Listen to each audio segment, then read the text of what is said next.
Back on November 4th, 1942, as Sid Phillips and the 1st Marine Division continued to try to hold Henderson Field on Guadalcanal,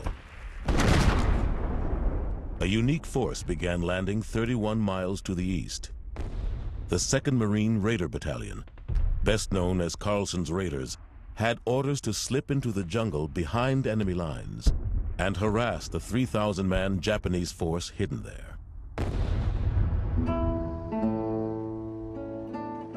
With them was a young man named Bill Lansford from the Boyle Heights neighborhood of East Los Angeles. His absent father was a policeman. His mother, Rosalinda Melendez, had come to California from Juarez, Mexico.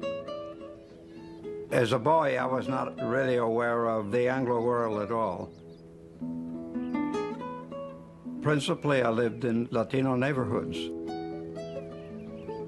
and spoke Spanish at home and knew very little English until I was about 14 years of age.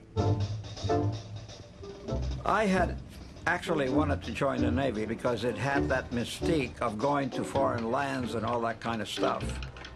But the fact of the matter is that I was considered too skinny and too little to be in the Navy, and they rejected me over and over until I got to be like a fly hanging around a gravy bowl there, you know, the Navy station.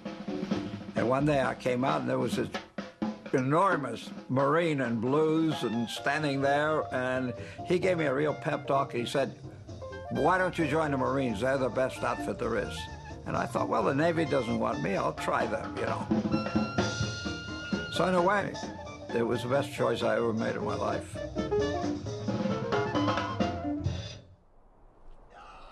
At first, like many Latinos, he did not feel entirely welcome in the Marine Corps.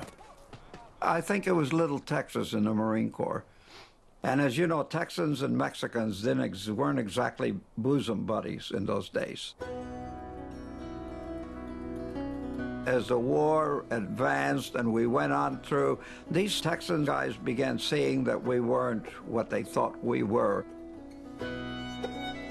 And we began seeing that they weren't what we thought they were. And being Marines was kind of a melting pot. And we all got together. It's like a mini United States, you know, where you got Jews, you got Italians, you got Indians, and they all learn to live together. The Latinos have a culture just as the Japanese had, you know, their own form of Bushido code, which is not as extreme, but certainly is just as firm in their nature. And that's that they want to prove that they're up to whatever job is given to them. And they want to show that they're as patriotic as anybody, as some blue-eyed blonde guy. Lansford soon heard about the 2nd Raider Battalion, an elite commando unit, and decided to volunteer. Its commander, Lieutenant Colonel Evans F. Carlson, was a minister's son with a crusader's zeal.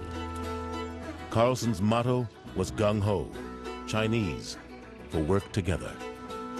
Officers were called by their first names and lived just as their men did. Decisions were made collectively, by consensus. Colonel Carlson was a visionary. And he understood guerrilla warfare perfectly. He had made a lifelong study of it. And I think his hero was Lawrence of Arabia. Carlson's second in command was the oldest son of the President of the United States, James Roosevelt. I think he may have been nearsighted, and he had to wear special shoes. But he certainly never asked and never got any special treatment. He used to stand in line with the rest of the troops.